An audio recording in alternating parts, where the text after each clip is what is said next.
Hey, hi ho, wee way, everybody. It's Tuesday, and we're doing more AI adventures. If it's your first time watching, here's the idea: we're playing a text adventure where you could say anything, and we're improvising little adventures with them. So anything could happen. All I need to get started is a suggestion. What's a character? Jason, hi, Kool-Aid Man. Yes. I got a new computer for playing AI, NovelAI on this. It might look like an old computer, but that thing's got 10 RTX 3090s in it. It's chugging. It's heating my entire house right now.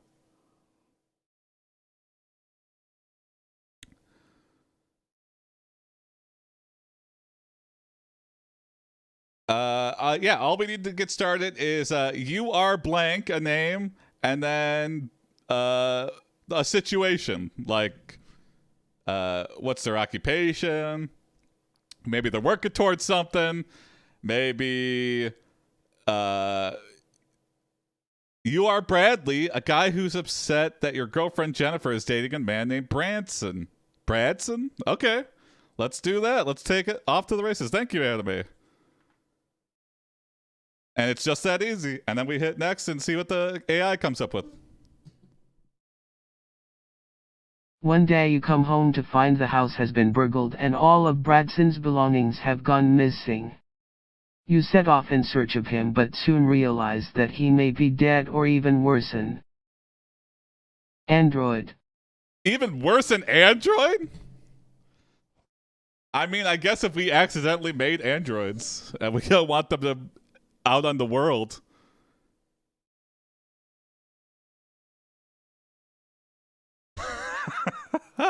Oh god, he might be dead. Or an android. Or an android.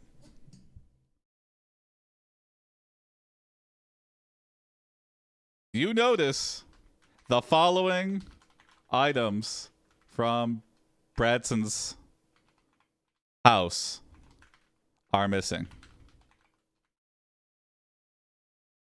Poor Bradson. Yeah, he's just missing.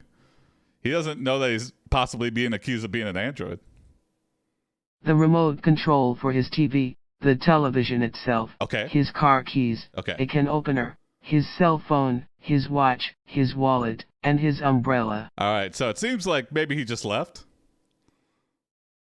You go to visit Jennifer at her apartment only to discover she has left town. You know what? I think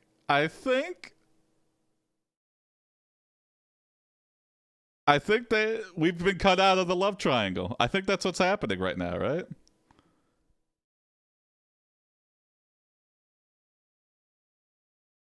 It's just, they're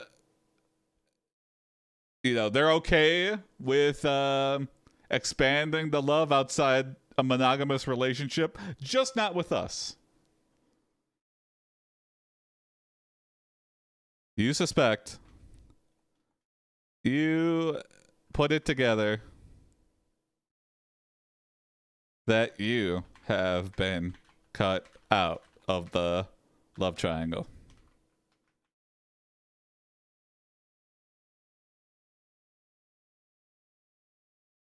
Your anger turns into fear as you begin to suspect that you've been framed by someone who wants to take over your job. But how could they do this? Oh my god, first my relationship and now my job? You go to visit Michael at his office and ask if he knows anything about what happened. Yeah, Michael tells you.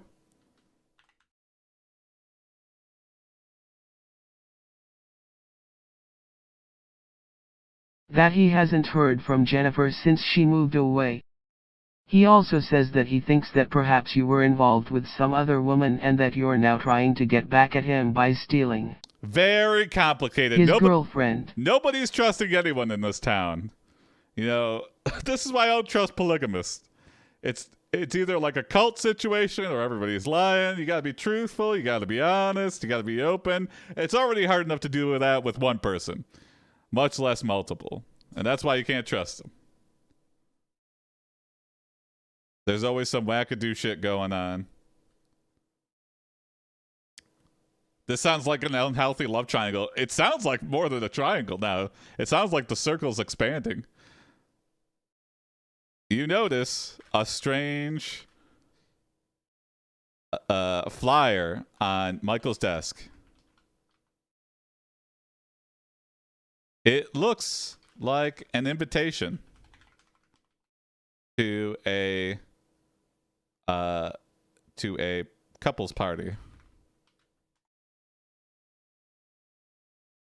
And you decide to invite yourself.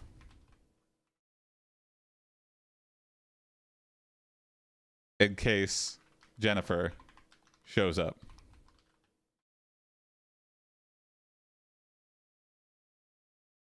You open the door and walk inside, then turn around and see a pair of red shoes.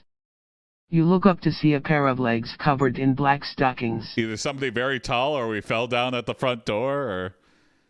And normally, you know, after a relationship, after it's clear, it's like, you don't go stalk the other person. That's bad, poor, that's a party foul. But in this situation, I feel like Brad is just trying to get some closure, okay? It's probably a long relationship he had with Jennifer and Bradson, and he just wants some closure. Why did you leave for Bradson? And just, you didn't even leave me a note, goodbye, and say nothing. You just moved. Hello. No text? You say nervously.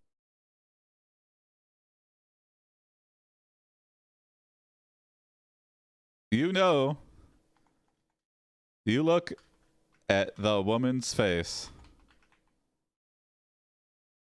and recognize her as... Oh, okay. It is Jennifer. Okay, right out the gate.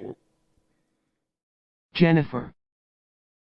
She smiles and asks, Bradley, right? I imagine this is like an eyes wide shut situation. Maybe it's a costume party. We're wearing a mask right now, but we're just like, how do you not recognize? You nod and smile, relieved that she recognizes you. But does she? I mean, it can't be that because she recognized us right away. So now she's just ice cold pretending. It's nice to meet you, she says. I'm so sorry I disappeared without saying goodbye. All right, now I'm thinking this is like a catfish situation. I met you online. But no, they live together. Man, a lot of this stuff is not adding up.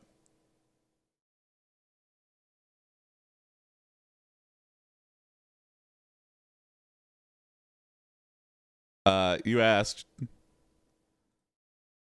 Jennifer, why so cold? I am not here to try and get back with you.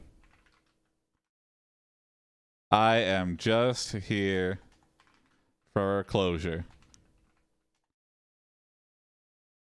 Why did you leave me? Why? Why, Jennifer? Why? Well, she sighs. You know that whole thing with Michael? Well, I was having second thoughts about it and decided to move away to think things over. But then when I got there, I realized that I couldn't live without him. Okay, so you, Michael, and Bradson are having a love triangle? Okay. You know I work with Michael. You know I'm going to hear about it all the time. He's going to talk about you. You leave dejected and bump into Michael.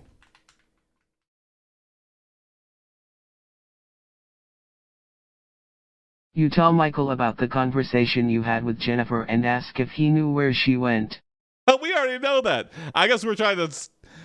We're gauging Michael's loyalty. We're going, hey, Michael, do you know where Jennifer is? Because I was just in there and I just talked to her. And if you lie to me, I'll kill you on this doorstep. He laughs and says, "Oh yeah, she told me all about it. Okay. Said you were crazy jealous and wanted to kill her boyfriend." What the fuck, Jennifer? I guess she couldn't say that to our face, but she could say it behind our back. You decide to sabotage the party by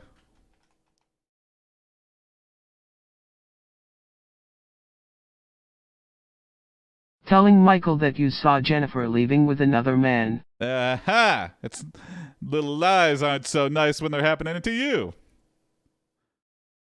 Sofa, sofa, sofa. What are you doing with my office computer? Hey, I found it in the trash and I repurposed it. And now it's my Christmas gift. It might look old, but it's got 30 RTX 3090s in there. Michael shrugs and says, "Probably means she's seeing someone else behind your back." You talking to me? You talking to me, Michael? You should be happy. Yeah, you should be happy too, Michael. What? You exclaim. What? You want to have a sarcasm off, Michael? Well, it makes sense, doesn't it? If you're really jealous of a guy, wouldn't you want to break up his relationship?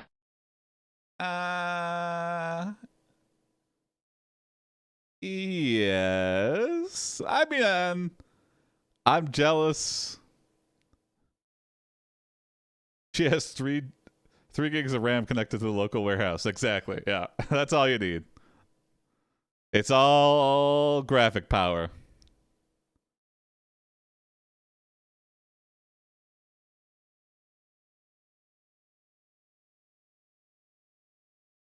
You convince Michael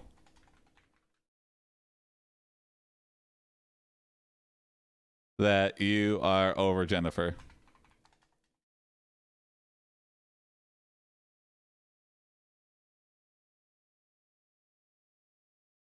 You shake your head and say, "No, no, I am not over her. What? But I understand why she would do such a thing." Way to negate me, AI. Michael laughs and says, "Yeah, I guess you probably do." I'm going to retry that one. I didn't say I try to convince him. I said I convince him. Wow, this AI really wants me to be not over Jennifer. You shake your head and say, "No, I don't care if she's cheating on me. What I care about is finding out who framed me and getting my job back." There you go, Bradley. Stick up for yourself. This is a very romantic story with who, anime? Yeah, well, I'm sure you'll figure something out, Michael says. Michael becomes your prime suspect. You follow Michael and take note of his daily activities.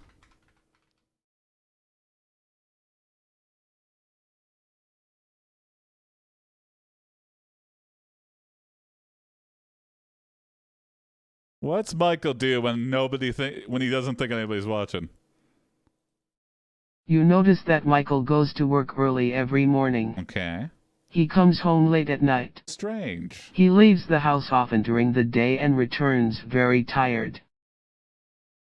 You think that maybe Michael is up to no good. Aha, yep. Normal people don't do that.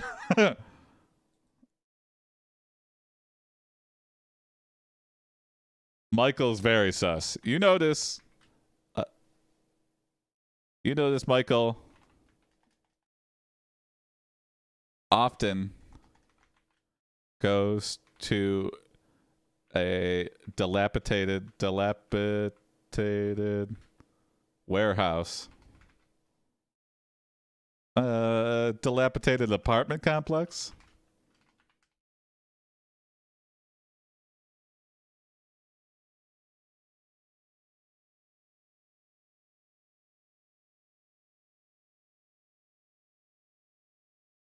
You decide to follow him in. One night. One evening.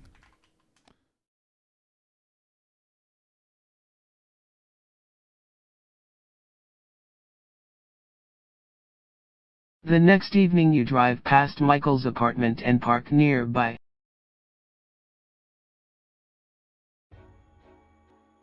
Put some tunes on here. You sneak inside Michael's apartment and notice that there is a key taped to the underside of the couch. You check under the couch and see a small box with a single red rose inside. What? Why would you do that? Why would you keep a rose inside a locked box?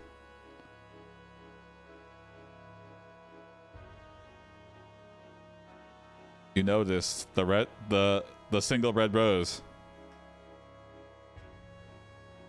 has a gold stem. And the petals are ornately cut, are actually rubies.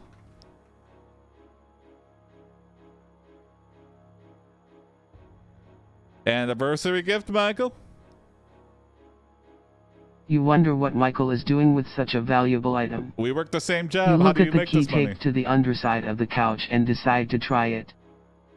I like to think it's in a glass case. But then he just kept the key right next to the box, so like, what was the purpose? You unlock the door and step inside. You hear a noise coming from the kitchen and you turn to see Michael walking towards you. Well, you're probably wondering what I'm doing breaking into your house, Michael. I'm not stealing this rose, even though it's in my hands. Uh-oh. Hey. You shout. Uh-oh. Huh. He says, startled. Oh, we become the witch hunt. We lead the witch hunt. Hey. Did you steal the rose? You ask. Even though we're clearly stealing it? What? No, I bought it from a flower shop down the street. All right, well, you better keep better care of it because I was able to break it and steal this real easy. If I was really trying to steal this, I'd be out of here. Well, I think it's time to go home. I did my good for deed for the day. Kiss from a rose, yeah. You attempt to leave and convince Michael that you accidentally found the expensive rose. Expensive jeweled rose.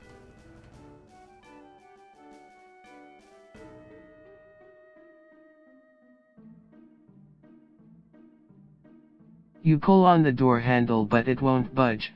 Okay. What's wrong? Michael asks. Are we about to rip Michael's door off the handle because we're so nervous? We're like, I got it. You try again and find that the door will only open inward. You grab the edge of the door and push hard. Yeah, we are going through this door by pulling or pushing it.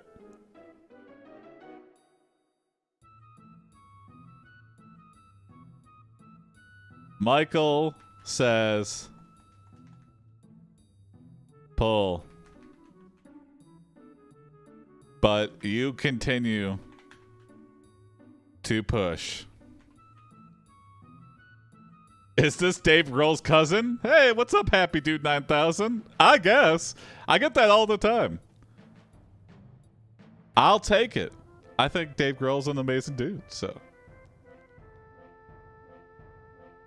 What the hell are you doing?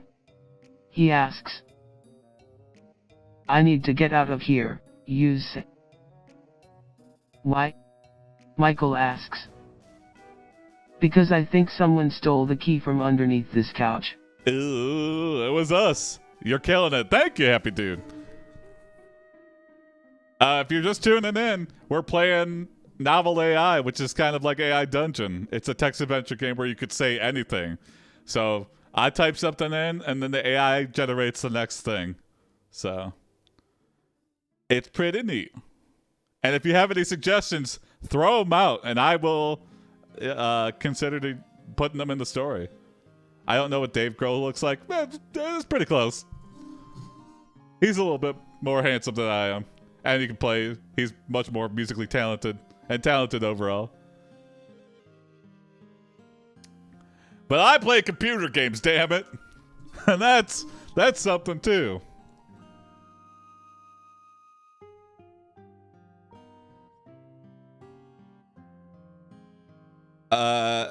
We stole the key.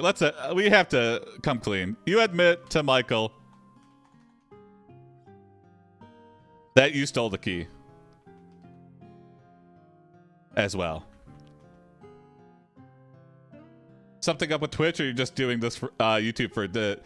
Adele, we're just doing YouTube for a bit until after the holidays, and then I don't know. Yeah, we'll see what happens. But Twitch is still mainly where we stream, but just for the holidays, trying out YouTube and Reddit. So don't sell yourself short. Oh, thank you, Anime. How do you know it was stolen? Michael asks. 'Cause I took it, Michael. What are you asking me for? I saw it taped to the underside of the couch. That's weird, Michael says. I bought it from a flower shop down the street. You bought the key as well? You bought a mystery key? You find a mysterious keyhole in one of the flower pots. And open it to see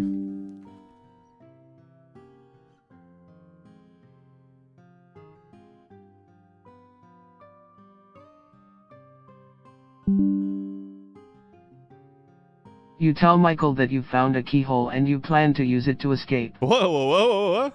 Hold on, wait. We're not doing this national treasure. A key finds a key. I want something else. Another red rose inside? Okay. A red rose inside. Another one. You point at the flower pot and say, this flower pot was empty before. Now it has a single red rose inside. Ooh. Michael shrugs and says, maybe someone planted the rose in the flower pot while I wasn't looking. You literally just saw me put the key in the keyhole and turn it. I mean, I had it the whole time. If someone managed to, like, if the Flash suddenly came in here and planted a flower, I mean, it's plausible, but it's not very probable.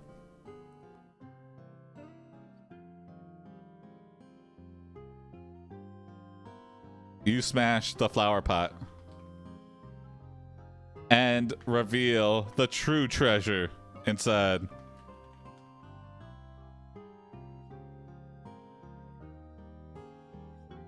No, why is the real treasure always a key?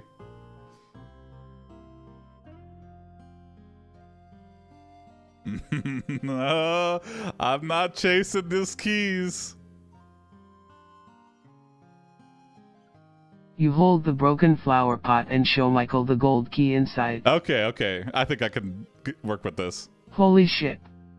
Michael exclaims. Yeah, that's what I thought, you say. Now let's go. Alright, we can work with the gold key. At least it's a different caliber of key. First one, regular key. Gold key.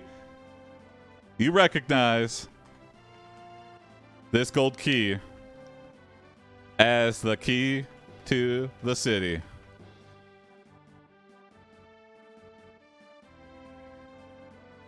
You use stolen valor and get free breakfast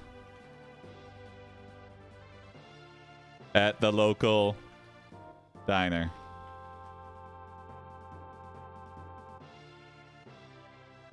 You drive back to the diner and order a plate of pancakes. Yeah, I got the key to the city. That means I did something really good. You know what that means? Yeah. What I do? You know. People who get the key to the cities do great things. Like big, After great eating, things. you realize that you have nothing to wear except for the clothes you were wearing when you arrived. Yeah. Can I get some aprons over here? You decide to visit a nearby clothing store and purchase some new outfits. Yeah, there we go. Perfect timing, anime.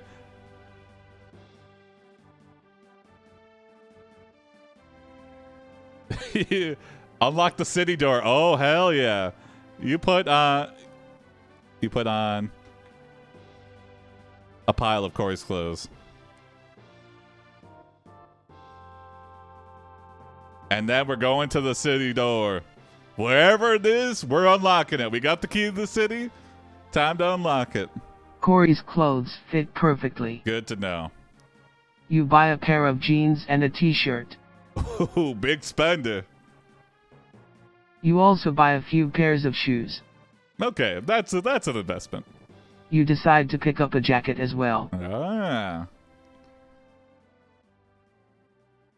You unlock the city door. Let's see what happens. Who knows? You reach into your pocket and feel the cold metal of the key. I'm nervous now. You enter the city and head to the police station. Okay, I guess we're in the city, but now we're in the real city. When you arrive, you notice that the office is locked. Mm-hmm. You walk around the building and find a window on the side of the building. Mm-hmm. Feels like a trap.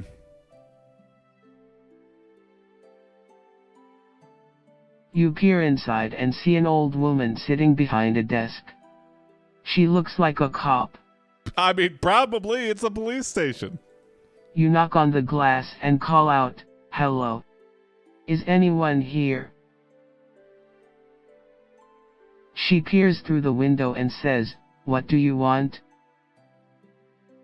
You point at the key to the city in your hands and say, "Key to the city."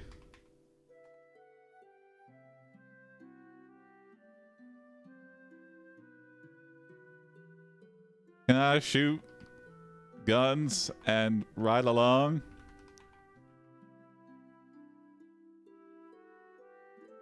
Yeah! "I suppose so," she says. Yay! Man, key to the city is awesome. You nod and say, "Great. Can you please let me inside the building?" We all have those here, yeah. Every officer here is outfitted with the key to the city. The old lady unlocks the door and lets you inside. Ah, old lady officer. You walk into the room and find a bunch of policemen gathered around a table.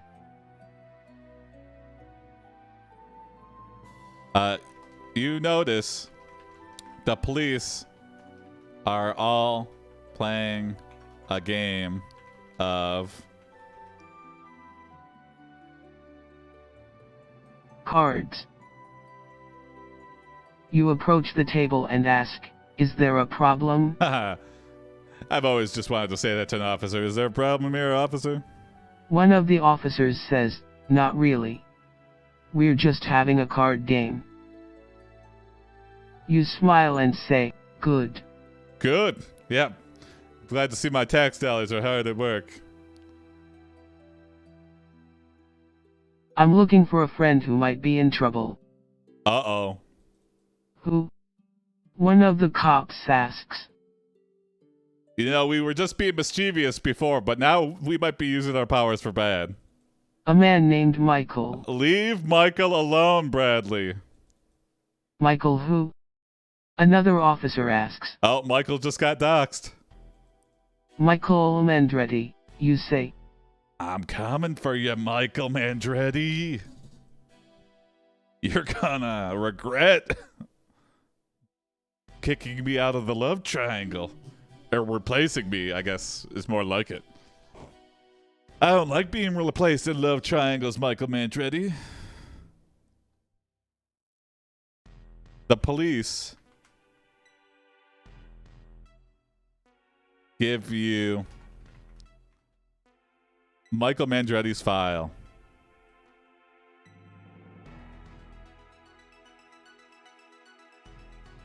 You're going to regret it. Okay. Here we go. Some stats. Michael Mendretti, 24 years old. Young punk. Height, 6 feet 2 inches. Okay, he's a Weight, big guy. 200 pounds. Okay. Eye color, brown. Hair color, black. Okay. Build, muscular. Maybe we won't mess with Michael. He has dark brown hair and eyes. Well, so it's like salt and pepper except black and dark brown.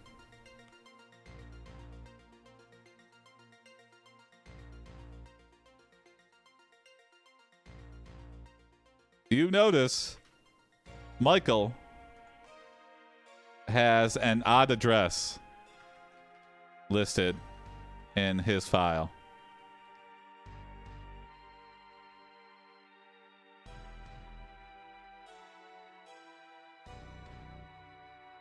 Michael Mendretti, 24 years old.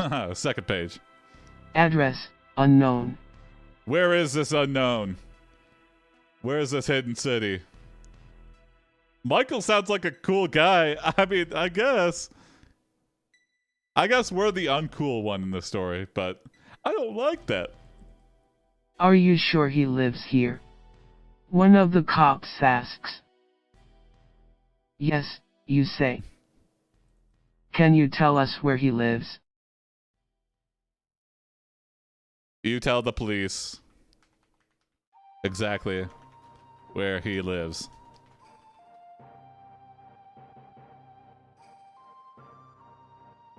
He lives in a small house in a quiet neighborhood. I don't remember seeing any houses in that area, another policeman says. Well, he must live in a different part of town, you say. Bradley's the underdog, yeah. You ride along with the police to Michael's house. But when you arrive, you see there is no house. Only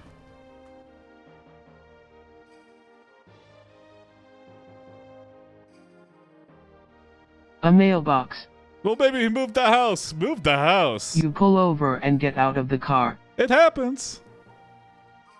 You approach the mailbox and look inside. Oh, look at this. Inside is a letter addressed to Michael Mendretti. You open the envelope and read the contents. Yeah, why are you looking for Michael's address when you were just robbing him? Good point, Adele. Dear Michael, we are very sorry to inform you that we have been unable. Uh-oh, what happened to Michael? Michael! To locate your property. The home was destroyed by fire several weeks ago. Oh no! We accidentally left the heater on right next to the couch. If you would like to claim your belongings, please contact us at the following number. Okay. Sincerely, Dorothy. Where did this come from? The mailbox. He took the house with him, yeah. I think that's a good place to end. Accidentally burning down it's like a one-sided enemy.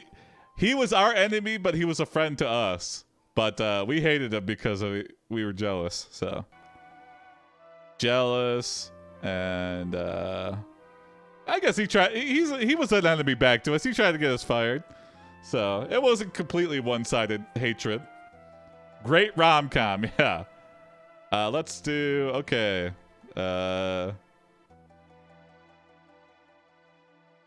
Broken love triangle. And it's just that easy, folks. We've got another weird adventure story in the can. Let's start a new story.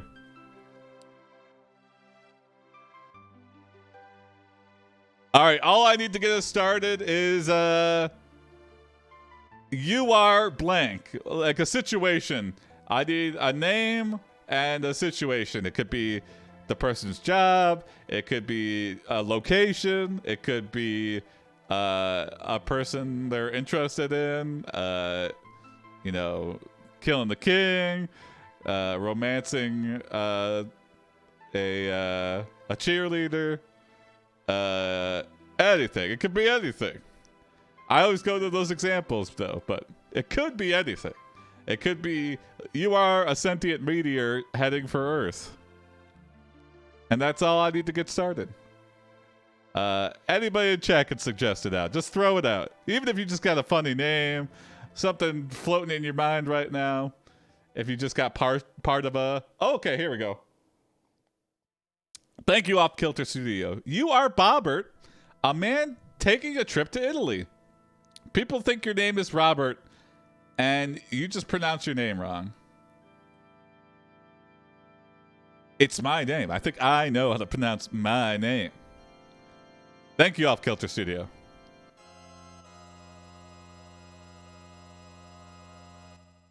But you don't care what people think anyway. That's right. You have decided that the best way to get through this journey is to pretend you're a mute. What? The world will not know that you can speak or read lips. That's the best way? Maybe in Italy that's a secret tip. You know, the best way to go through Italy is just pretend you're mute. And that way, nobody comes up and talks to you.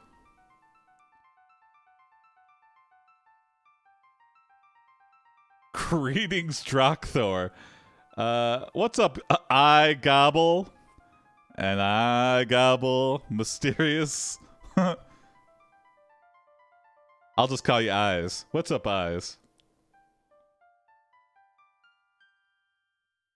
We're playing NovelAI, which, if you don't know, is a text adventure game where you could say anything. We just started a new story, so you've tuned in at an opportune time.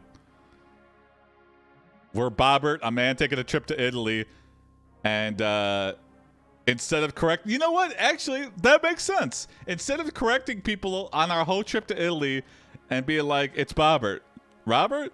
Bobbert. Let's just pretend to be mute, not tell anyone our name or anything, and then we will not be corrected. We can enjoy our vacation, and yeah, just, you know, what do you need to say in Italy? I don't speak the language anyway, so I don't speak Italian.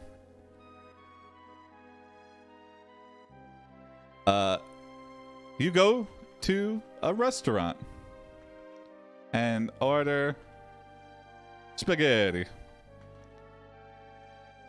I want the real stuff, not the stuff you just served the tourists. I want that real Italian spaghetti. I guess we can't say that, though.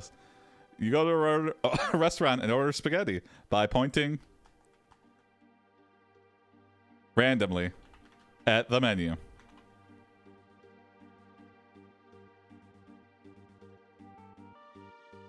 The waiter looks at you funny.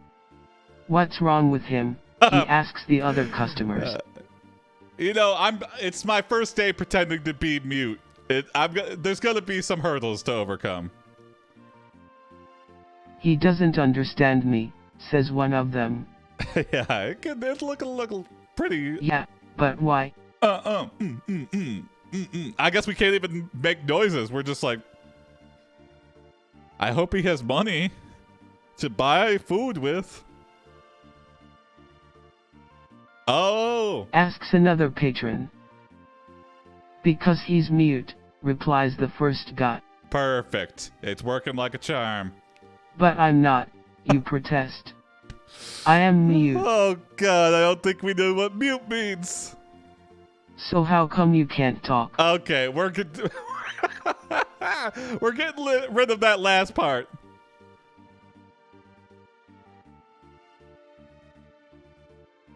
Your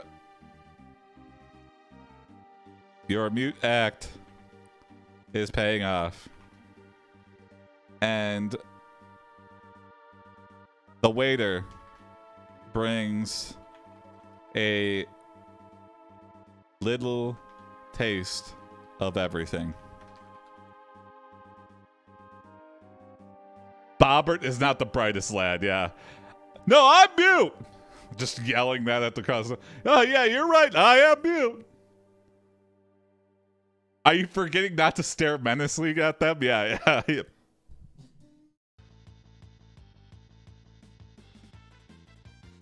He also gets some wine for you. It tastes pretty good. And then he leaves so you can talk to each other about how much better it is than the food in the kitchen. You've been on the road all day and you're hungry again. There's a scene in 1,000 Words like this where Eddie orders coffee by just pointing at things rather than talking. I mean, it's not a bad system. It's just like, it's kind of rude to not talk if you can. Yeah, I wonder how a mute person goes through life. They just must be like always considered rude. I mean, you're not going to wear a name tag that says, hey, I'm mute. So every social encounter you have, it's going to be like, the fuck is your problem? Oh, you're mute? Okay. Well, I have to ascertain that. So probably mute people probably don't have that many friends unless you're like mute at like a monastery or something or a monk temple and everybody's mute.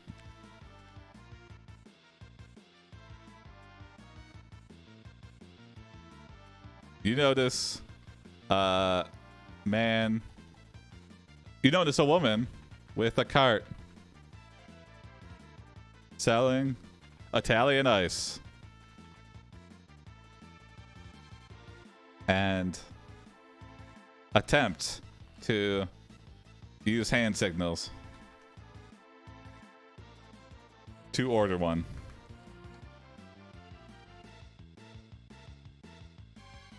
Yeah, sometimes Corey mutes himself or his mic just stops working. Sometimes that happens to me too. And I have no idea what's happening. She laughs at you. I'm sorry, mister, she says, but I don't understand sign language. Oh yeah. Well, who do you think you are? You ask her. No, you don't ask her. You're mute, you idiot. That reminds me of a D&D session where I ran where one of the players can't see red. The majority of the map was red for that session. She didn't know what it was. Yeah, that's fun.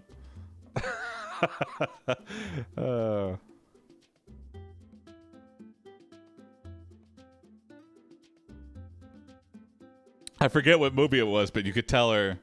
I think it was one with Steve Carell. You could be like, hey, you can't be a pilot now. You can't if you're colorblind. Sorry. Your dreams are dashed.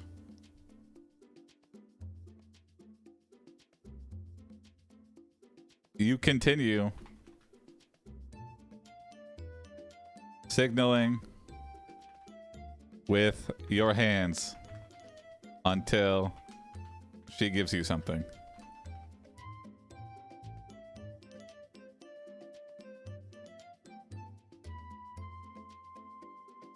She takes your money and then tells you to come back tomorrow.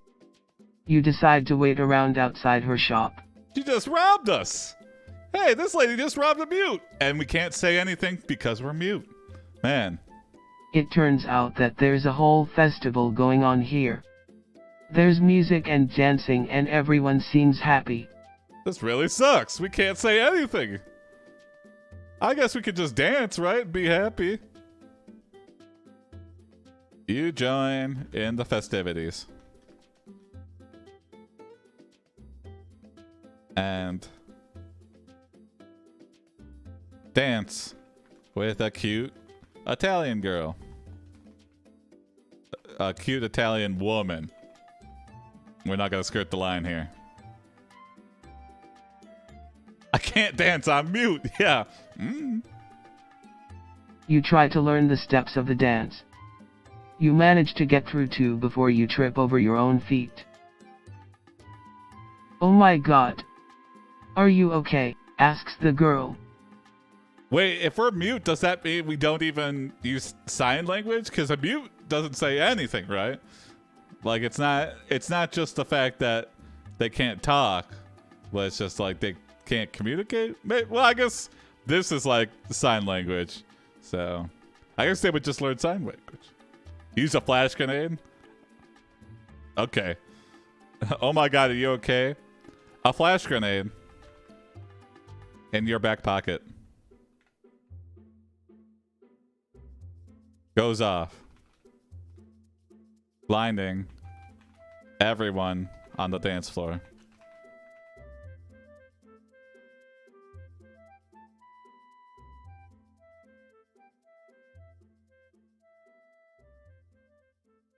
A few seconds later, a squad car pulls up and a cop comes running into the crowd. Oh no. Everyone clear out.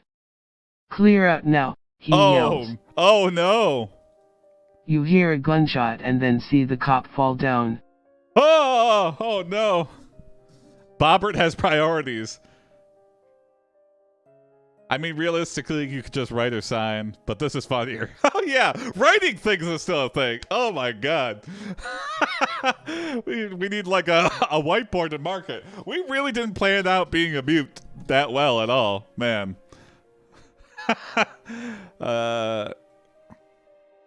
You notice the festivities are being invaded by the mafia. They gotta just ruin everything.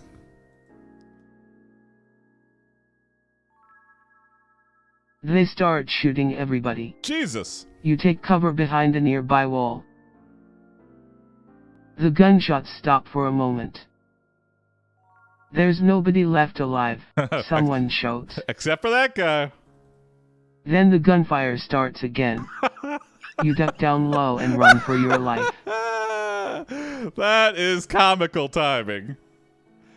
You killed everyone. You can leave now. Someone didn't pay their dues. I think that's exactly what happened. It's probably the organizer of this festival. The DJ who put this all together.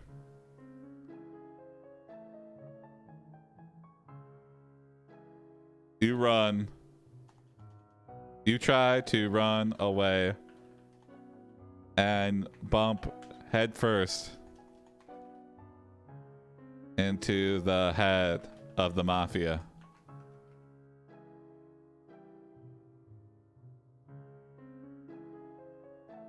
The man has a gun pointed right at you.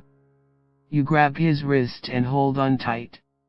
He tries to pull the trigger, but you won't let go. Ah, okay. We got like we have like the what's it called? The sled, and we have it like pulled back, so even though he's like hitting the trigger, the gun can't fire. You struggle against him, trying to pry the gun from his grasp. Very ballsy. Hey, that guy looks like a mute. Let's call him Michael the Mute and jump him into the gang. I'm going to just say that. The mafia leader is impressed with your combat skills. And one of his henchmen say, hey, this guy's a mute. Let's call him Mikey the Mute.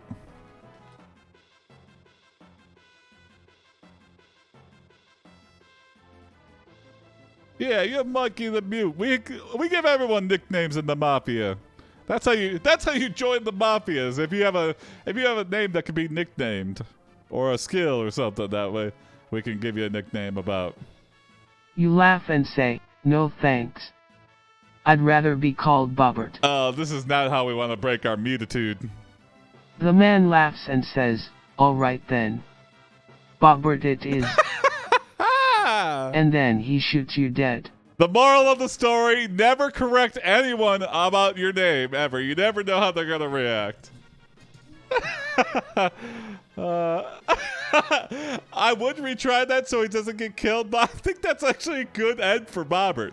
I think that's a nice arc. He became a mute because he was tired of correcting people's name, and then he breaks being a mute to tell the mafia he's actually Bobbert. Womp womp womp, exactly. Just change your name. Come on. You're creating a burden on society with your name. Mutes and people named Bobbert. just change, okay? We're tired of carrying your weight, okay? Just, you know, unless you're like physically unable to speak, then do what Stephen Hawking did. Take a really long time and type it out and text to speech it, and if you want to, if you want to go around the world and not be a burden, that's what you gotta do. Sorry. I'm taking a hard stance on mutes. Stop it. Those talking mutes are the worst, especially if you double dip. You're a mute when you want to be, and you're a talker when you want to be. You can't have it all and eat it too. I like that. My name is Bobbert.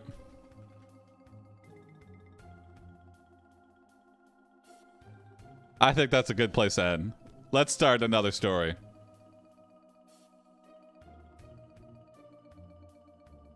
If you have a suggestion, drop it in chat. You are blank, and blank is happening.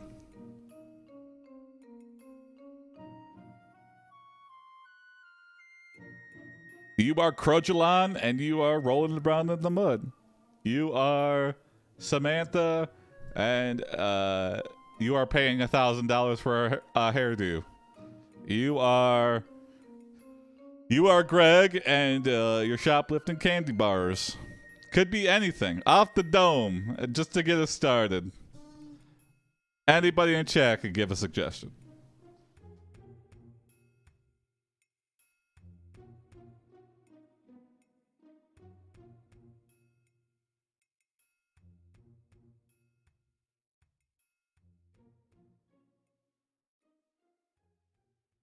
You are Toezilla, and you're fighting food fungus. Foot fungus? Food fungus and foot fungus. Even mistakes can make a prompt. Okay. Thank you, Adele. You are Mr. Minkle, a car salesman in Kentucky.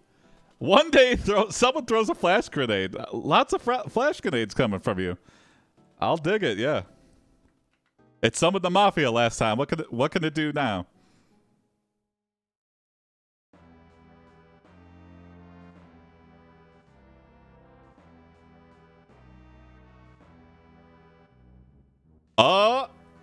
Into your showroom and sets it off. Not my showroom! You wake up to find yourself in the middle of nowhere. Oh no. With no memory of how you got there. What happened? Choose one. It's a choose your own adventure, okay. Mingle with friends at an outdoor concert. That's nice. I like that one. That's a pretty good one. If I had to choose, I would probably choose that one. I imagine it only gets worse from here. Oh no. Go on vacation for a few days. Kind of the same, but less specific. Stalk someone. I don't like that one. Have sex with a stranger. And then wake up with no memory? I don't like that one either. Get mugged by a mob of angry villagers. That's not good. Become president. Accidentally? That's not good either. Decide what to do next. Oh, I like this. Look at this. Go home. Stay here. Continue searching. You know what? Where is that beautiful house? Where's my large automobile? How did I get here? As the deserts go by. I'm gonna say you continue searching. There's got to be clues, right? We can't just have no memory and no evidence of what happened. You discover a large cave opening out from under the ground. Oh, that's not good. It seems that some sort of underground river is running through this area. A small path leads down into the darkness. There is nothing else around except for a wooden chest buried in the dirt. Okay, hey, we're popping that baby open. Well, the water is running underground, so I think we are in a Talking Head song right now. You open the chest and see that it contains I'll go to chat. What's in the chest? Instead of generating. So that's why the land was so cheap to build on, yeah. If it's too cheap, there's a reason. I'll take a suggestion from chat. What's in this wooden chest that's buried in this cave? Where we suddenly appeared with no memory. Sister Act 2 DVD. Okay. A Sister Act 2 DVD. Just loose?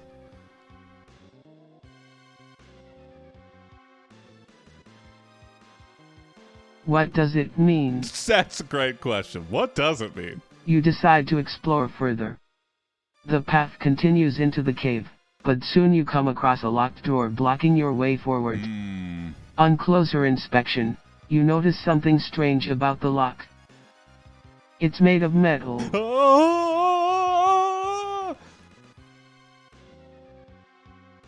It's been translated into Windings and only Windings. Yeah. I guess that's possible that someone could make a DVD and the closed captioning is all just Windings. I think it would probably just... I wonder if Windings would show up on a DVD player, or if it just would be like... It's because it's not burned into the image, so... Or if it would just be like the boxes where it's just like they just don't have that character. It means that Tony buried the copy of the film for safekeeping. You know, I wouldn't doubt that. As opposed to those glass locks everyone loves, yeah. I make my blocks out of hardened butter. But metal, that's strange. That's definitely strange. You attempt to smash the lock open with a rock.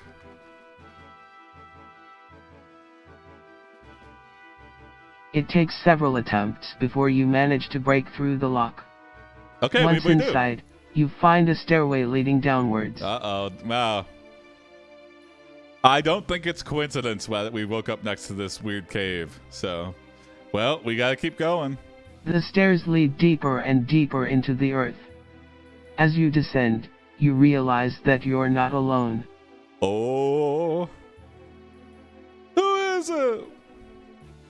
In fact, the whole place is full of people who seem to be suffering from amnesia. All right, now we're in an M. They Night all Shyamalan look like film. they've been through hell.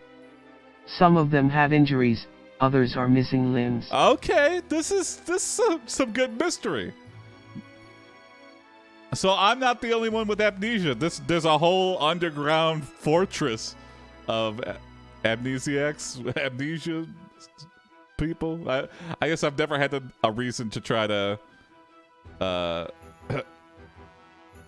Yeah, very spooky.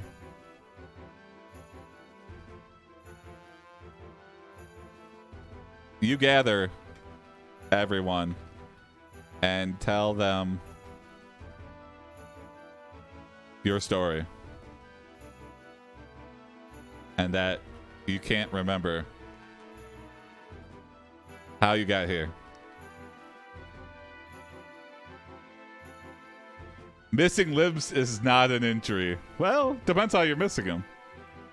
They don't believe you. But then again, why should they? They don't even know each other. And besides, none of them has any reason to trust strangers. Amnesiacs. That's the name of the movie. Hold on, that's the name of the story now. Amnesiacs. That's definitely not a word. But I'm saying it is. What's up, renewable tree stump? So, what now? So what now? And they don't believe us. What do you mean? I can't. Yeah, I guess the person who tries to get your attention and everybody else can't remember. They're like, that guy probably knows what's going on.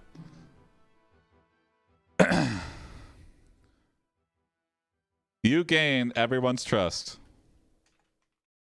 By dot dot dot. What? How do we do it? Saving their lives.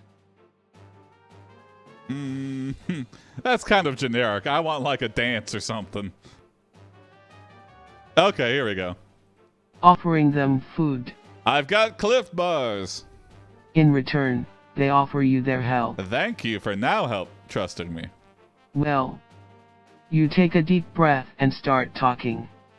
I was just minding my own business when suddenly I woke up in a cave. It's the plural of amnesia? Okay, so I was right. Or you're just humoring me. Either way, yes.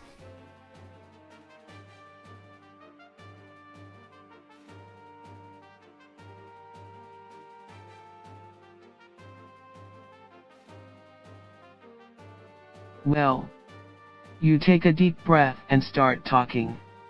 I was just minding my own business when suddenly I woke up in a cave. Yeah, you already told us that. But now we believe you. Amnesiacs. Oh, I like that. Spelled like a weapon. Axe.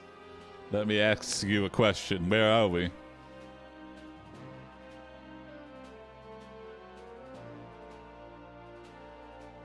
The ground begins to shake, and a stone door opens. A humongous stone door opens to reveal this is underground Squid Game.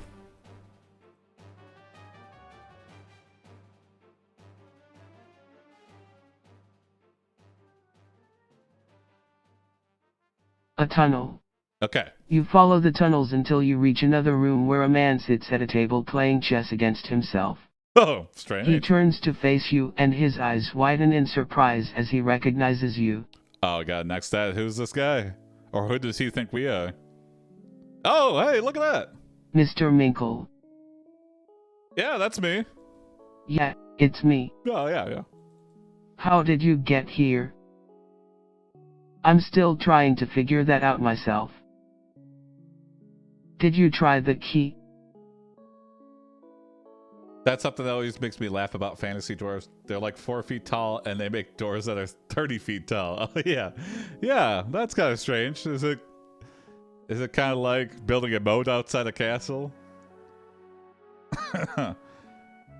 You want to have to make it hard for people to break into your place. And if you're worried mostly about other dwarves, you make the doors 30 feet tall. It has to be a pain in the ass to leave or come or go or break in. You notice a mysterious key in your pocket. You look around and notice that all the amnesiacs also have keys. Oh my god, Magnus Carlsen is in the game? Yeah. Yeah. He's just like, I like to come here for peace and quiet. And then all you amnesiacs showed up.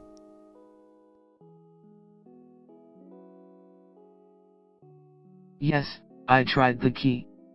It didn't work. Then maybe the key is the answer. Maybe it will lead you back to wherever you came from. Maybe. You asked Magnus Carlsen. I'm going to say that. What are you doing here?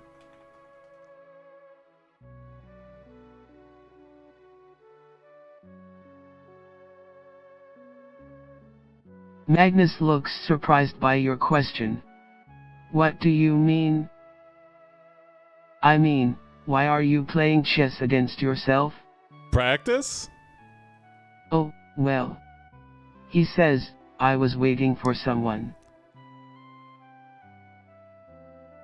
Tell him to flip the key over.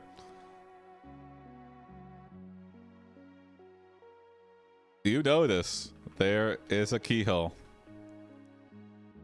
in the chess table. You put the key in And a timer starts. You must beat Magnus in a game of chess. You have 10 minutes.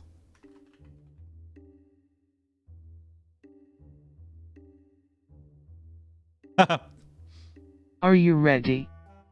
No. No. I'm not even 100% sure of the rules of chess, but is this for my life? That's actually an awesome storyline. Yeah, I love that. Magnus just kidnaps a bunch of people and forces them to verse him in chess. It's like looking for Bobby Fischer. He's like, I want to find the next chess genius. Okay, let's begin. Maybe you will play good if you think your life is on the line. You move your pieces and Magnus moves his. Your king is surrounded. Oh. You try to block Magnus' queen's path, but he pushes it through. Oh, he's much better at this game than we are. I can't believe it. It's giving a lot of detail about chess. That sounds plausibly correct. Checkmate. I thought so. Wait, who checked who? So, why are you here?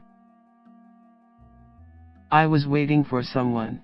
It has to be Magnus that checkmated us. There's no way we first try beat Magnus. Who? Myself. Why? Yeah, good question. What? Become belligerent. Yeah, there we go. You cheated. I was hoping to play a game of chess with myself. See if I could win. Oh, okay. Yeah, and then you just became a psychopath. And you think you can beat yourself? I'm pretty sure I can. I guess if you play yourself, even if you're bad, you automatically beat you. What do you mean? What are you saying? It doesn't make any sense. Unless he's always stalemating. He's that good. He can't even beat himself. It just always ends. I just do the same thing at both sides of the board, and it always ends in a stalemate. I just don't get it.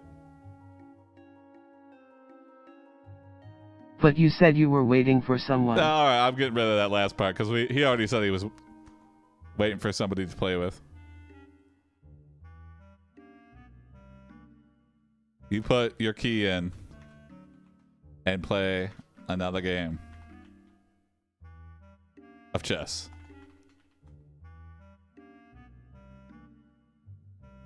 This time, you lose.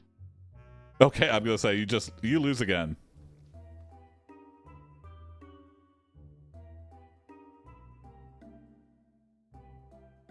You know, Magnus says, I actually cheated a little bit. Why would you admit that right after? Really? Yes, I used a special piece that allows me to move twice per turn.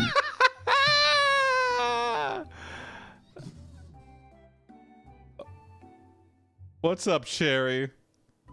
Vartech? Have you tried not playing it in a dark cave? It probably does not help playing against yourself in a dark cave when you can't even see. I mean, grandmasters can, like, play with their eyes closed. Oh, shit. Okay. Insert your key into his forehead. Magnus parts his bangs. And you notice a keyhole on his forehead. You insert your key and turn.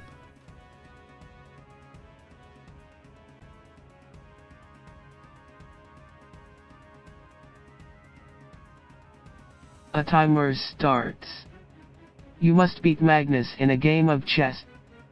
You have 10 minutes. No one would notice you're moving twice per turn if you used a special piece. Yeah, it's got his face on it. It's like, I thought that was a special piece.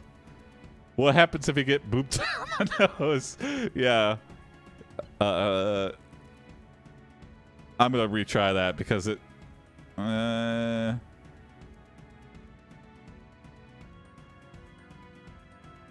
Okay. It worked. What do you mean? It took me a while to figure out how to use it, but I managed to win. But you said you were cheating. Magnus's head opens up to reveal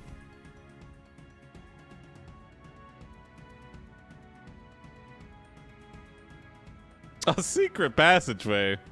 That's too small of a passage. No, tiny keyhole, no. The secret, it really wants to go for the secret passage. All right, here we go. A secret passageway. All right. We open up a man's head and a secret passageway is revealed. Come with me. Is this a snake eating itself? How are you going to get through your own head, Magnus?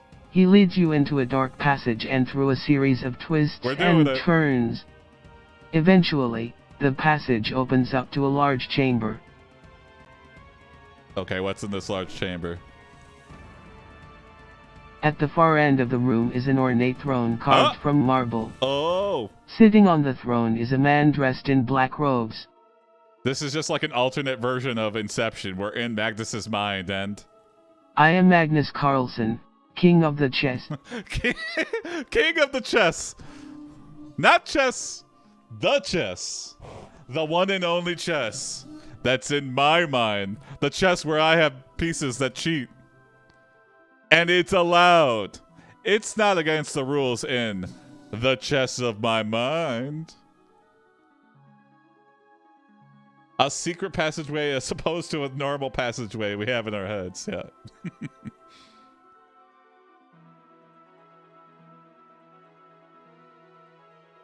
Out of sheer curiosity, you boop Magnus on the nose.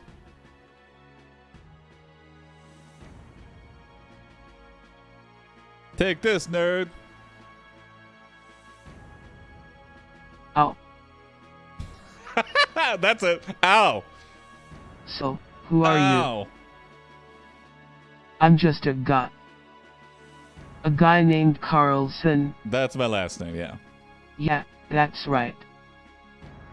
And who exactly are you waiting for? Why do we ask the same question and expect a different result?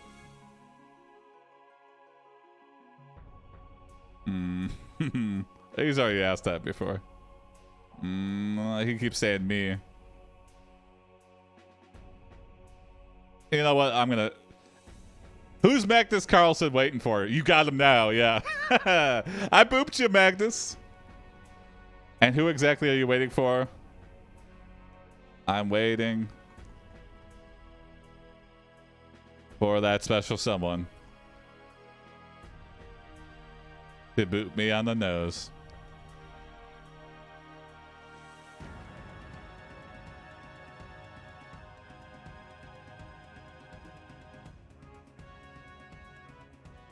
Well, that's sweet, Magnus.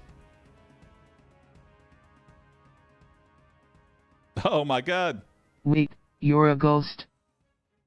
Yep, that's me. Well, that explains why you were so easily able to cheat. So, what happens when you die? He's just like pushing tables through the table. You're playing chess in a dark cave in the middle of nowhere. You're probably not too sane, to be honest. You know what? We might be still in the desert, and we're just imagining the whole thing. Nothing really. Just wait around for a few hundred years, and then you'll come back as a ghost. What the hell? I don't want that to happen. Is there any way to prevent it? I'm gonna say you say, is there any way to prevent that? I don't want to be a ghost.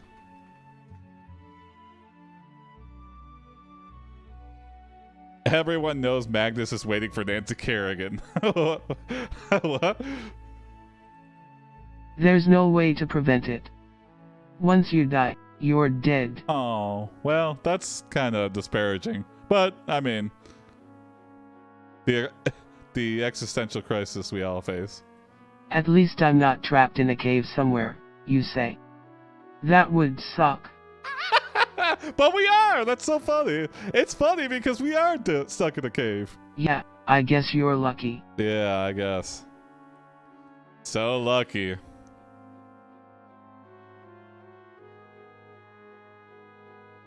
But I don't think I'd like being stuck in a cave. This is just a lie you tell yourself when you're stuck in a cave. I wouldn't even know what to do with myself. Yeah, I'd probably, like, play chess in the dark against myself for 100 years. Well, you could always go exploring. There's a lot of interesting things to see out there. You, Magnus, and all the Amnesiacs leave the cave. And notice your surroundings have changed. I'll just say, and y'all leave the cave. Oh, oops. Let me go back. Let me undo.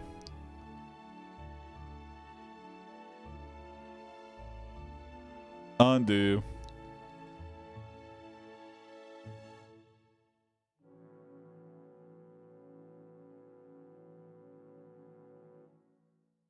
Now what? What? We should find a place to rest. We've been traveling for a long time. All right, good point. You know, you say, I have a feeling we're going to run into each other again someday. I don't get that feeling, Magnus. I have a feeling as soon as I get home and remember what happened, I'm never seeing you again, except through possible accidents about chess news. Out where you're in a secret passage inside a head, inside a cave. Yeah.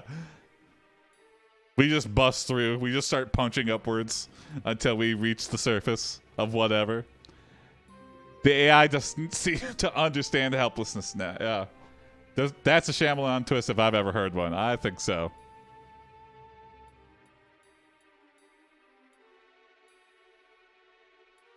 You realize you are standing.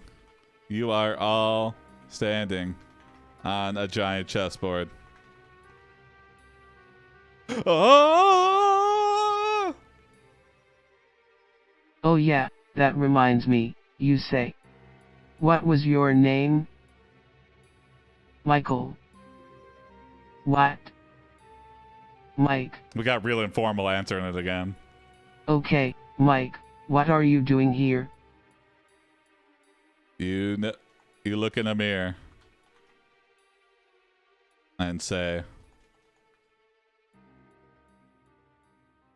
I'm waiting for someone to play with. Who wants to play chess with me? And that's the cliffhanger for the movie. I'm waiting for someone to play with. Well, I guess we're both waiting for someone to play with. Well, this destroys all the mystery. I guess so. I wonder what they look like. Yeah, me too. Okay, I think that's a good end to that. A weird, ambiguous ending. What does it mean? What was the cave? Why was Magnus there? Why are we on a chessboard? We'll never find out. Just like in those movies. You never find out. Second Michael of the night. That's true. All right, let's start. One last story.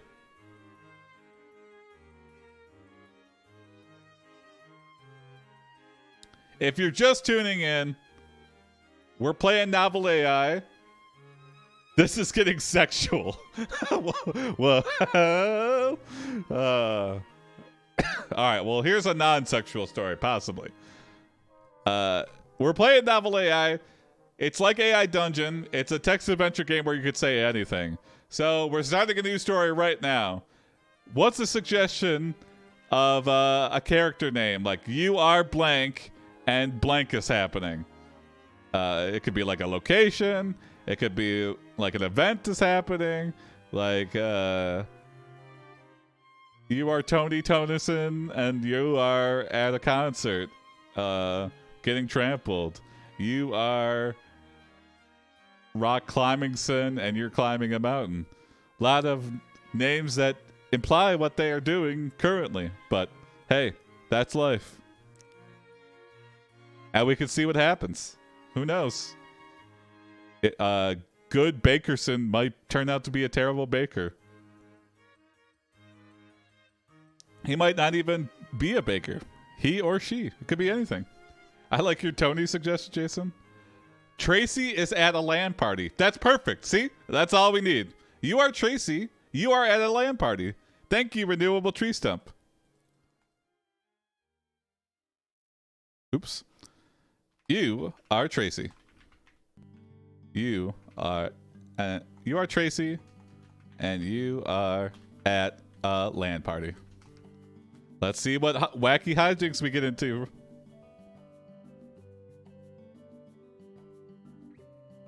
You have one friend, Trisha, but she is not here with you. Oh. Instead, there is another girl, Heather, who seems to be enjoying the party more than you are. Okay.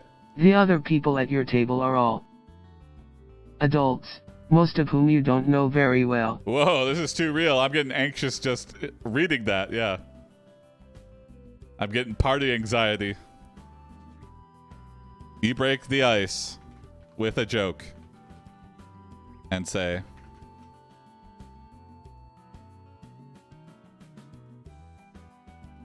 that's not a joke. That's not a joke either. I'm new around here. Hey, I heard that you guys should go out for pizza after this. Tracy, you don't understand jokes. Sib Derrickson haunted house. Oh, it could be a haunted house. Heather laughs nervously. She says, yeah, that's right. Then she turns back to her friends and asks them what they think about it.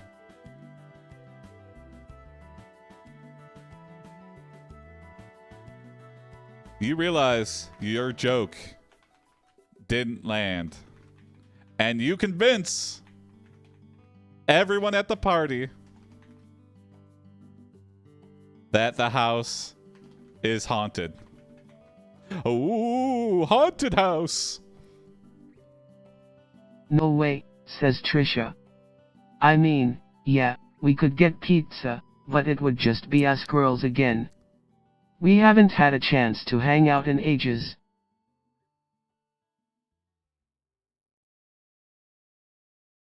I'm gonna retry that because it just completely ignored the haunting.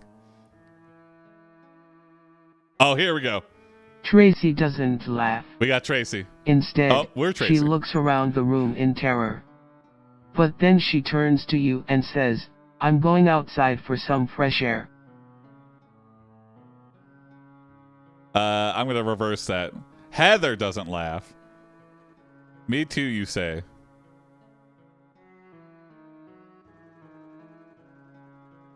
You follow Heather outside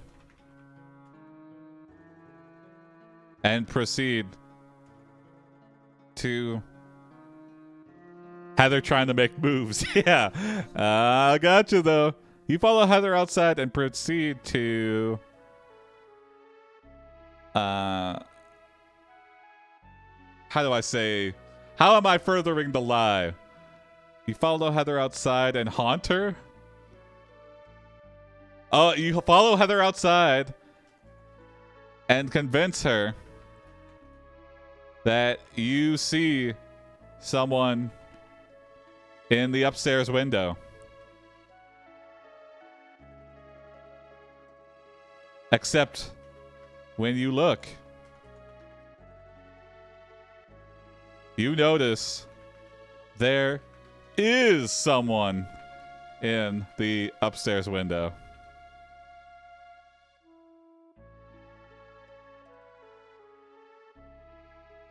Staring at you.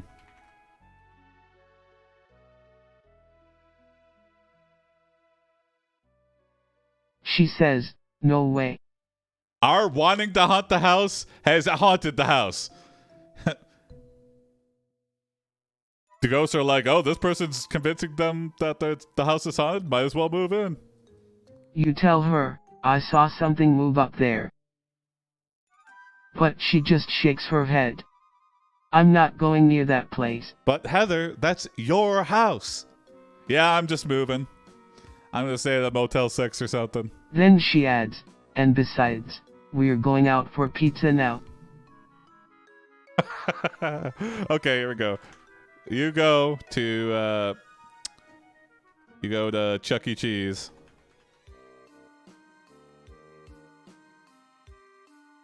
This girl is obsessed with pizza. I think she's using pizza as a cover-up to be like, listen, I want pizza, not spirits, okay? Stop bringing up the ghosts. You go to Chuck E. Cheese and eat pizza with Heather.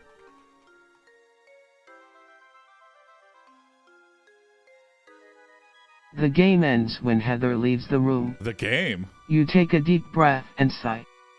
You were hoping to get into Heather's pants, Whoa! but she was never interested in you anyway. Whoa, whoa, whoa. Well, let's try it. It got sexy. Pizza is her code word to get rescued. Yeah, the FBI is like sitting in a surveillance room. She's like, pizza, I can't wait to get big pizzas. Pizza's in the house. Pizza. It's pizza time. The two of you walk through the parking lot together. You can't believe how many cars there are. It's like a whole mall full of fancy cars. And Heather is wearing a pink dress that makes her look even cuter than usual. You know what? I'm not gonna stop a romance. I guess if it's happening, it's happening. It's we're not going straight to sex, but I'd rather deal with ghosts as opposed to going to Chuck E. Cheese. Yeah, what a nightmare scenario as an adult to want to go to Chuck E. Cheese. It's just like I was curious to go to a trampoline park because I was like, that kind of looks fun. And then I went to a trampoline park and I realized it was all babies. It was all very young children and like 3-year-olds. And I was like, this makes me very uncomfortable because if I can't play dodgeball, or I could like potentially kill a child by throwing a dodgeball, even though they're like the super soft ones. I love how you started this by saying no, this one wouldn't get sexual. You know what? Sometimes this AI just gets horny. And who am I to stop it? I can only curb instant sexual. We're not going straight. If the story's gonna get sexy, it's gonna get sexy in a natural way.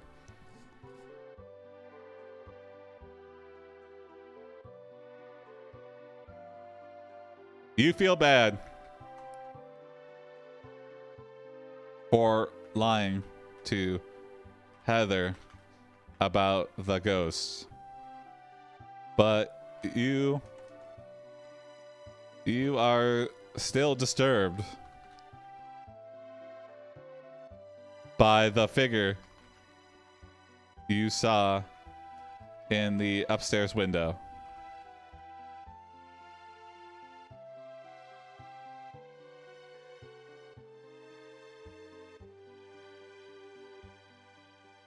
So you ask, how did you get so good at Mario Kart? Completely change the subject. That weird thing in the upstairs window is pretty spooky. Let me talk about Mario Kart here. Heather laughs nervously. My brother has a Wii and he lets me play sometimes. You ask, does he ever let you win? Hell no. Heather laughs nervously again. Not really. Letting you win is like a fake attempt at like a flirtatious thing. So I would hope her brother doesn't let her win. You ask, what do you mean? Is he cheating or something? Heather laughs nervously. Well, yeah. Yeah, he gets 80 blue shells a game. You say, oh. Oh. You return to Heather's place after stuffing yourself with pizza and arcade games. You approach the house and see the figure and the upstairs window is still there.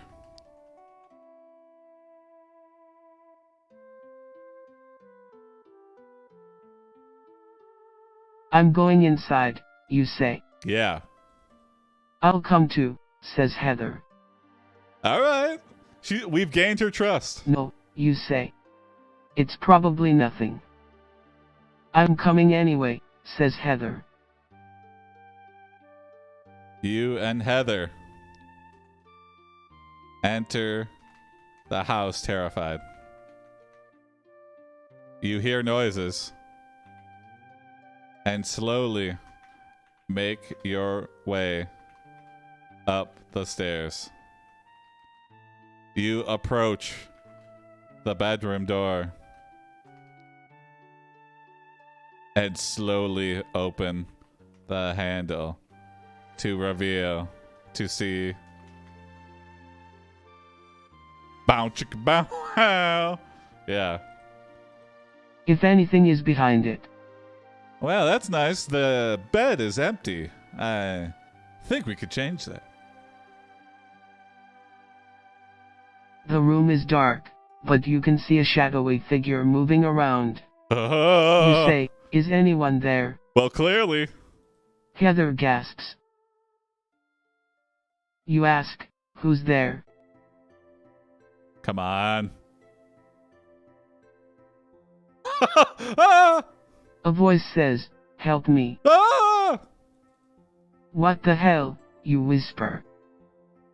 Please, says the voice. All right, well, yes, pleased. You ask, who are you?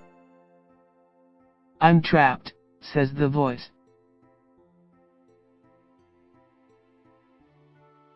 You pull out a Ouija board.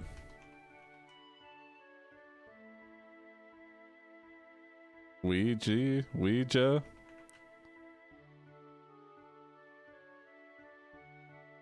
No. I mean, we're literally having a conversation with the ghost. Why do we need a Ouija board? Okay, you ask the spirit, how can we help you?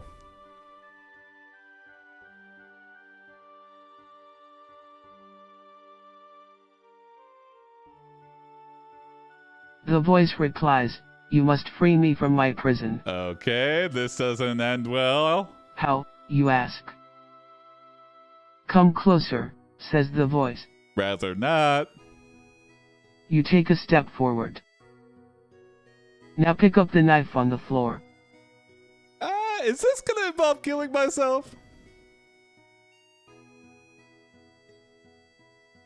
You bend down to pick up the knife, but you see that it's actually a pair of scissors. Semantics, it's You sharp. stand up and turn towards the bed. Pick them up again, says the voice. Is he just looking at us picking up scissors off the ground? Yeah, pick him up again. Yeah, pick him up one more time, only slow. Pick him up real slow that last time. You reach down to pick up the scissors again, but as you do, you see the ghostly hand reaching out of the darkness and grabbing hold of your wrist. A little scary. Hooray, ritual sacrifice, yeah. No, you cry. Ask the ghost if you like pizza. Yeah. You ask, do you like pizza?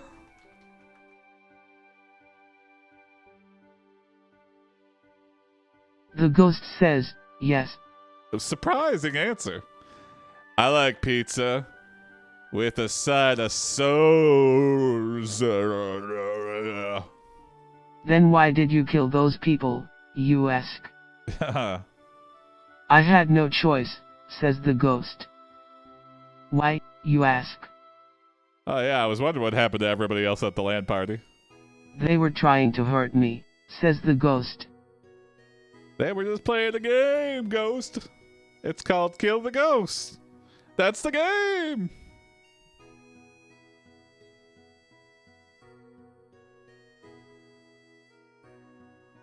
Did you try to hurt us, you ask? I was hungry, says the ghost. That is not a good excuse. You can't just kill people every time you get hungry. What happened to you, you ask? I died, says the ghost. Oh, no shit. Use the scissors to cut up the ghost pizza. Oh, I like that. You know what? I saw someone use scissors to cut up a pizza. And I go, what kind of psychopath is this? I mean, that's what the wheel thing is for. It's literally a pizza cutter. It's the one name for that thing. Why are you using scissors? That doesn't make it any easier. You're just fucking up those scissors. And it's harder to clean scissors because they're not made to cut up pizza. I love that they just assumed the ghost killed people. They couldn't like pizza. Yeah, it's kind of a surprise. I guess not really, though. Yeah. I assume most serial killers would enjoy pizza because who doesn't like pizza?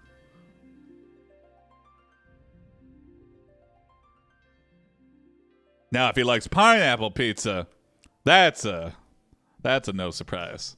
I was like, you're clearly mentally deranged. Of course, a pineapple pizza liker would be a horrible ghost murderer. You use the scissors to cut up the ghost some pizza. Throw the scissors through the wall. We could do that. Maybe it's a boy in the wall, and this isn't actually a ghost at all. The ghost says, thank you. No problem. You're welcome, you say. Can I have some more, says the ghost. Sure, you say. You set the pizza box down on the floor and watch as the ghost slices off a piece of the pizza. Well, this is nice, and this pizza seems to be saving our life right now and preventing us from getting our souls eaten. But what happens when the pizza runs out? What happened to Heather? Yeah, exactly. Okay.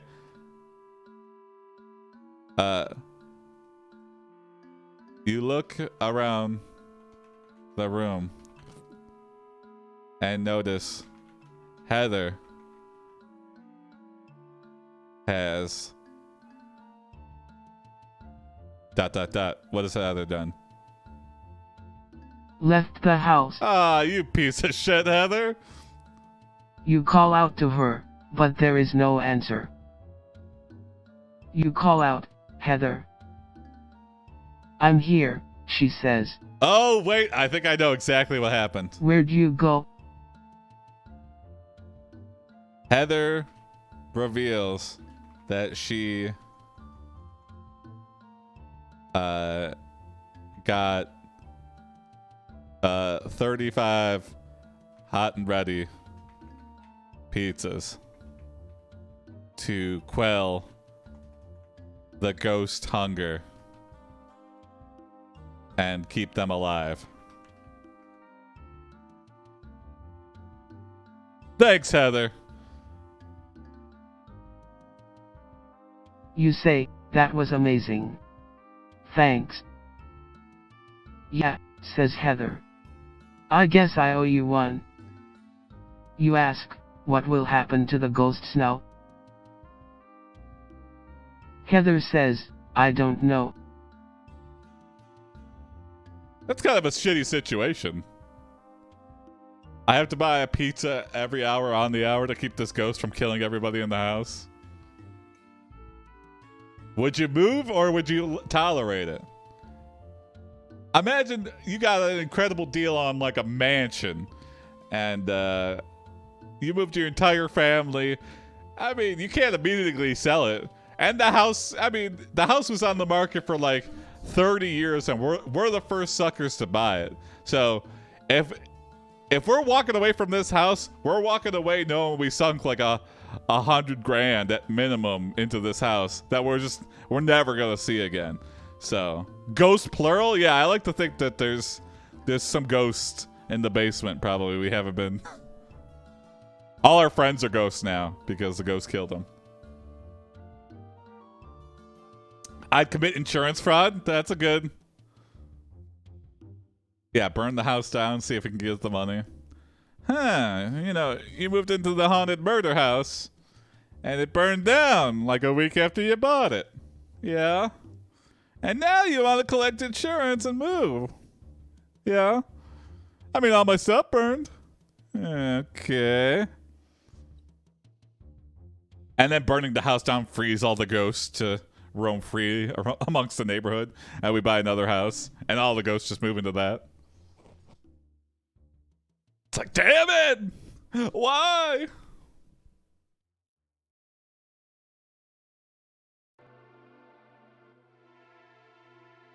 You look around the room and realize you are surrounded by ghosts.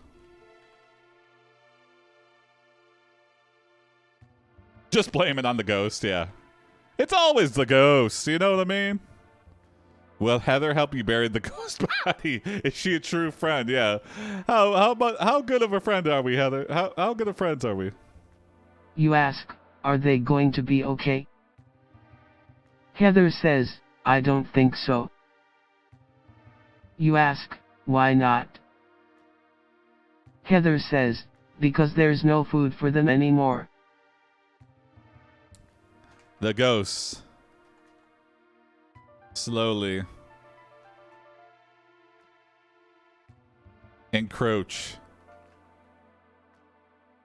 upon Heather, you and Heather. This can't be it.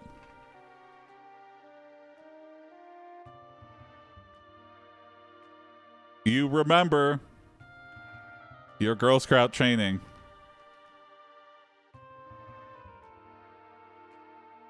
For how to defeat a ghost.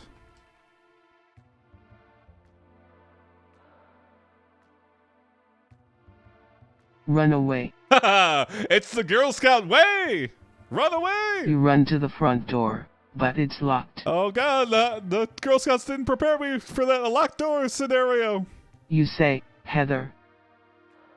Let me out, says Heather. No, you say. I would like to think that the Girl Scouts would have trained us a little bit better than run away.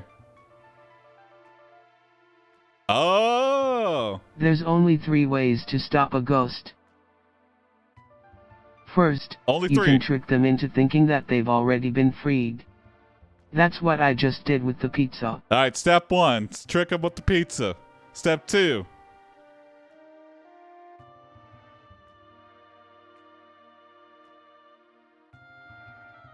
Second, you can drive them away.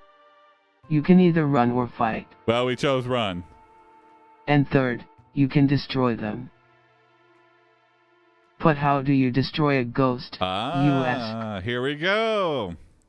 By destroying their physical body. That actually makes a lot of sense. How do you destroy a ghost's physical body? Acid. You pull out your trusty vial of hydrochloric acid.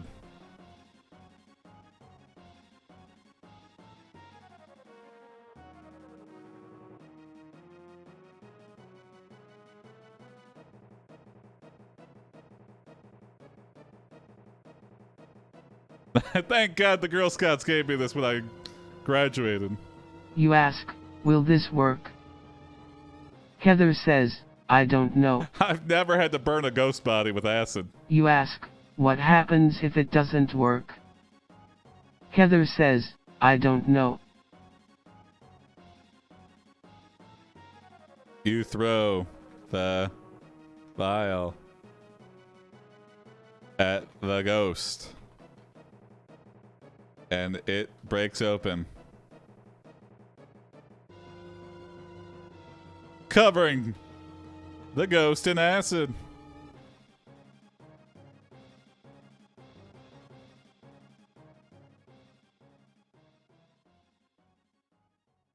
The ghost screams and then turns into smoke. It did something! You ask, is he gone? Heather says, I don't know. You ask, so what should we do? You scoop the smoldering pile of bright green goo into a trash can and bury it in the woods. Sequel bait! The ghosts are afraid of nudity. It's the only way to stop them. Quick, Heather, take off your clothes. What? Heather says, I don't know. Okay, this is a lot of I don't know. Drink the ghost goo? That might be good. Yeah, let's do that instead, actually.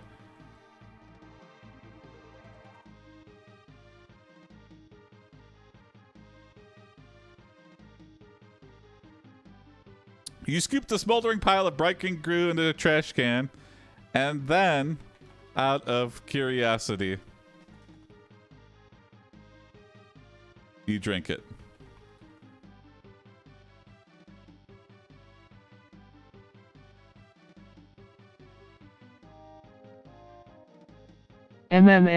You say. Ghost flavored Kool-Aid, yeah. This is how they make the Ecto Cooler. What was that? Asks Heather. You say, it tasted kind of bitter. But I didn't feel any different. Good, says Heather.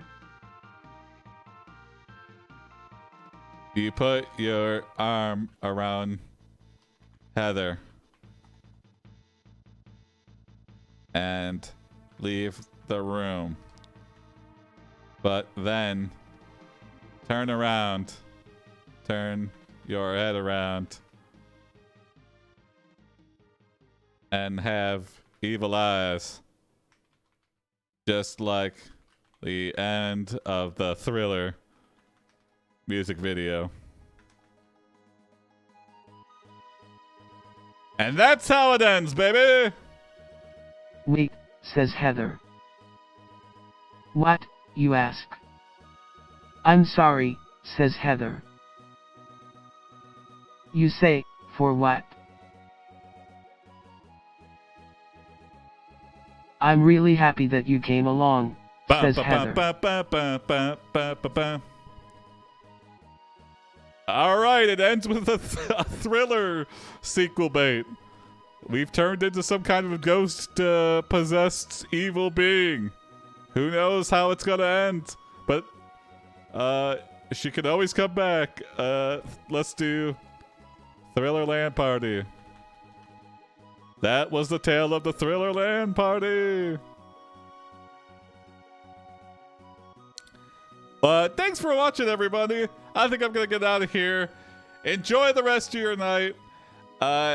If you're new to the stream, we do this a lot.